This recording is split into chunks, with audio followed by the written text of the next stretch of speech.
Hi friends, ഇന്ന് ഞാൻ തയ്യാറാക്കാൻ പോകുന്നത് ഒരു മട്ടൻ കറിയാണ്. എളുപ്പത്തിൽ എങ്ങനെ ഒരു മട്ടൻ കറി തയ്യാറാക്കാം. അതിന് ഞാൻ 1 കിലോ മട്ടൻ എടുത്തിട്ടുണ്ട്. കഴുകി വൃത്തിയാക്കിയതാണ്. അതിനകത്തിലേക്ക് ഞാൻ 1 സ്പൂൺ മുളക് പൊടി, 1 സ്പൂൺ മല്ലിപ്പൊടി, 1/4 സ്പൂൺ മഞ്ഞൾപ്പൊടി, 1/4 സ്പൂൺ കുരുമുളക് പൊടി, അതിനകത്തിലേക്ക് 1 സ്പൂൺ നാരങ്ങാനീര്, കുറച്ച് ഉപ്പ്, നമുക്ക് 1 ഗ്ലാസ് വെള്ളം ഒഴിച്ചു കൊടുക്കാം. ഇനി നമുക്ക് ഇത് വിസിലടുപ്പിക്കാം. ഞാൻ എൻ്റെ ഓരോരുത്തരുടെ കുക്കർ അനുസരിച്ചാണ്. എൻ്റെ കുക്കറിൽ ഒരു 5 വിസിൽ വേണം വേവാൻ.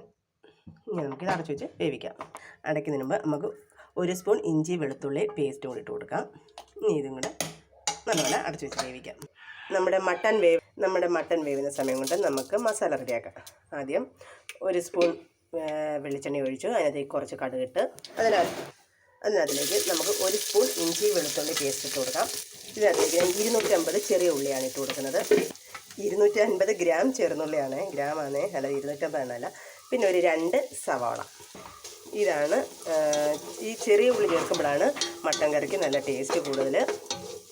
ഇനി നമുക്ക് കുറച്ച് ഉപ്പിട്ട് കൊടുക്കാം. ഇതിനകത്തിലേക്ക് നമുക്ക് 1 പച്ചമുളക് ഇട്ട് കൊടുക്കാം. ഇനി ഇത് നല്ലതുപോലെ വാടണം. ഞാൻ മസാല ചേർക്കുന്നതല്ല, ഗരം മസാലയൊന്നുമല്ല ചേർക്കുന്നത്.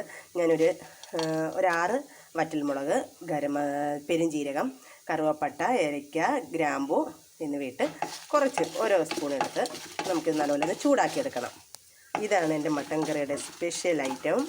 ഇത് ചേർത്തതിന് നല്ല ടേസ്റ്റാണ്. ഗരം മസാല ചേർക്കുന്നതിനെക്കാട്ടും നല്ല ടേസ്റ്റാണ് ഇതിന്. നമ്മുടെ കൊച്ചുള്ളിയെല്ലാം നല്ലതുപോലെ വാടിയിട്ടുണ്ട്. ഇനി നമുക്കിതിനകത്തിലേക്ക് പൊടി ഇട്ട് കൊടുക്കാം.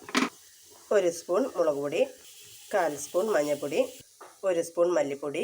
ഇനി നല്ലതുപോലെ നമുക്ക് ഇളക്കി കൊടുക്കാം. ഇതിനകത്തിലേക്ക് നമ്മൾ നേരത്തെ ഞാൻ വറുത്ത് വെച്ച ഗരം മസാല, ഞാൻ മുളക്, മല്ലി, കുരുമുളക്, പെരുംജീരക, കറുവപ്പട്ട എല്ലാം കൂടെ പൊടിച്ചെടുത്തതാണിത്. എന്നിട്ട് ഇത് നല്ലതുപോലെ പച്ചമണമൊക്കെ മാറുന്ന വരെ നമുക്ക് ഇളക്കി കൊടുക്കാം. നല്ലപോലെ പച്ചമണമൊക്കെ മാറി വരുന്നുണ്ട്. തീ നമ്മൾ കുറച്ചേ ഇടാവും. നമ്മുടെ പൊടിയെല്ലാം നല്ലപോലെ ചൂടായി വന്നിട്ടുണ്ട്. അതിനകത്തിലേക്ക് നമുക്ക് 1 തക്കാളി ചെറുതായിട്ട് അരിഞ്ഞിട്ട് കൊടുക്കാം. ചെറുതായിട്ടാണ് അരിഞ്ഞത്. തക്കാളിയെല്ലാം നല്ലപോലെ വാടിയിട്ടുണ്ട്. അതിനകത്തിലേക്ക് നമുക്ക് വേവിച്ച് വെച്ച് മട്ടൻ ഇട്ട് കൊടുക്കാം.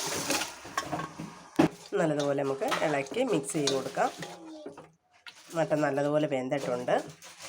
ഇതിനകത്തിലേക്ക് നമുക്ക് കുറച്ച് മല്ലിയില വേണ്ടുന്നവർക്ക് ഇട്ട് കൊടുത്താൽ മതി. ചിലർക്ക് മല്ലിയിലയുടെ മണം ഇഷ്ടമല്ല. പിന്നെ കുറച്ച് കറിവേപ്പില.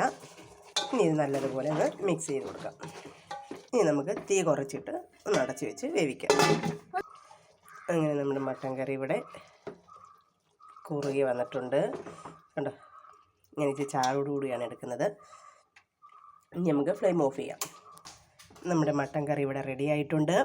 ഇഷ്ടമായ എല്ലാവരും ലൈക്ക് ചെയ്യുക, സബ്സ്ക്രൈബ് ചെയ്യുക, കമൻറ്റ് ചെയ്യുക. എല്ലാവരും ഇത് ട്രൈ ചെയ്യണം. എല്ലാവർക്കും എൻ്റെ ഹൃദയം നിറഞ്ഞ ഹാപ്പി ക്രിസ്മസ്.